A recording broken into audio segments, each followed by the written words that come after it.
सी बात है। तो अब जो आदमी 75 का हो गया, उसने खुद अपनी लंबी उम्र की तैयारी ही नहीं करी, और जब उसने कोई तैयारी खुद नहीं करी है तो उसका परिवार या उसके समाज उनको कैसे तैयारी, वो कैसे तैयारी करेंगे? तो आपका ये कहने का मतलब है कि पहले तो शायद वो 60 साल तक जीता तो बहुत बड़ी बात थी, तो जब तक वो कमा रहा था वो जी रहा था, अब वो 80 साल तक जी रहा है। तो इसके जो परिणाम है वो भी इकोनॉमिक एंगल मुझे समझाइए। इसके इकोनॉमिक एंगल बहुत भयावह है। आज हिंदुस्तान में 60 साल की उम्र में आपने एक आदमी को रिटायर कर दिया। आदमी को अगर 80 साल तक जीना है तो 20 साल के लिए उसको अपना इंतजाम करना है। उसकी पत्नी 10 साल छोटी है तो 30 साल के लिए पत्नी के लिए इंतजाम करना है। औरतें आमतौर पे 5 से 7 साल ज्यादा जीती हैं, तो 35 साल के लिए उसे अपनी पत्नी के लिए फाइनेंशियल इंतजाम करना है और 20 साल के लिए खुद के लिए इंतजाम करना है। आज के इन्फ्लेशन में, आज की महंगाई में कितना भी पैसा आप एक जगह रख दीजिए, क्या वो 35 साल तक खींच सकता है? ये प्रैक्टिकल नहीं है। और जैसे जैसे उम्र बढ़ती जाती है उनके बच्चों की उम्र भी बढ़ रही है जी। जो आज 70-75 का होगा, बच्चे भी तो 50-55 के हो रहे होंगे।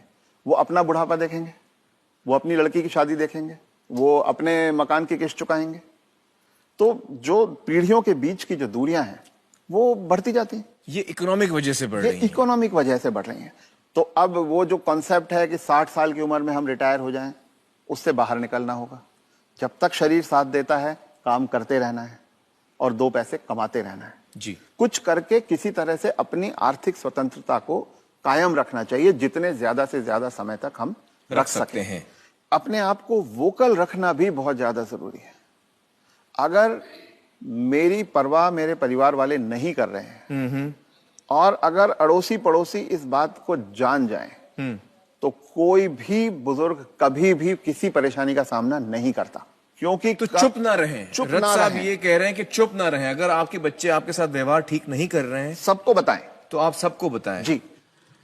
रथ साहब, बहुत सारे जो बुजुर्ग हैं हमारे समाज में, उन पे प्रेशर आता है बच्चों की तरफ से कि आपकी जो जायदाद है या जो घर है या जो प्रॉपर्टी है, जो कुछ भी आपके पास है, वो आप हमारे नाम कर दें। इस पे आप कुछ टिप्पणी देना चाहेंगे?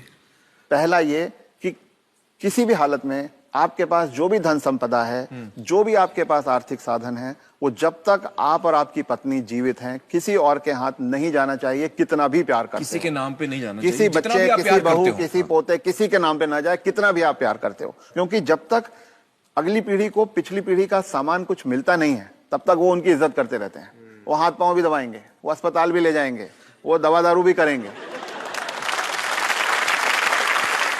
और वो ही माँ बाप सबसे ज्यादा सफर करते हैं जो अपने प्यार के कारण उमड़ते चले जाते हैं।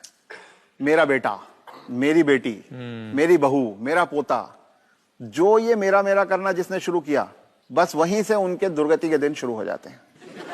इसलिए सबको ये ध्यान रखना चाहिए कि कुछ भी हो जाए, कोई प्रलोभन आए, कोई इमोशनल ब्लैकमेल हो, कुछ हो, उन्हें अपने पास अपनी चीज को रखना चाहिए। अपने बच्चों से शेयर करें तो अपनी मन की खुशी को शेयर करें, अपने पैसे को शेयर ना करें। जी।